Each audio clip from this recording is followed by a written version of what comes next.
Matapos ang matagumpay na pagganap sa seryeng Batang Quiapo, nagpahayag si Albert Martinez na pansamantalang magpapahinga muna sa showbiz. Ayon sa aktor, ngayon muna ang me time para sa kanyang sarili at sa pamilya. I want to have more time for myself and my grandchildren, my kids. Me time muna. Enjoy muna ang family and friends. Sabi ni Albert sa premiere night ng pelikulang The Lotto Winner na pinagbibidahan ni Kylie Padilla at mapapanood sa mga sinehan simula February 18. Noong nakaraang taon pa, sinabi ng aktor na semi-retired na siya. Aminado si Albert na ngayon, mas pinipili na lamang niya ang mga proyektong tatanggapin upang magkaroon ng mas maraming oras sa pamilya. Choosy na ako.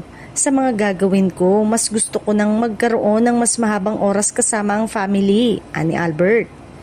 Tinanggap lamang niya ang Batang Quiapo dahil sa pagkakaibigan nila ni Coco. Kaya't kahit semi-retired na, hindi niya pinagsawaan ang pagsuporta sa kaibigan.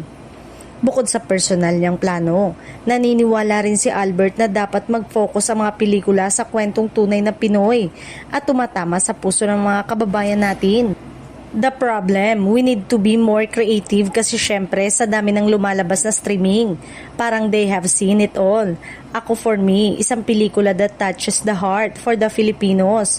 Yung Pinoy, yung pelikulang will touch the soul of the Filipinos, dagdag niya.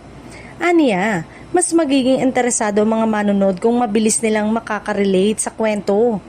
Isang halimbawa nito ang pelikula ni Kylie, The Lotto Winner na may temang pagpapatawad.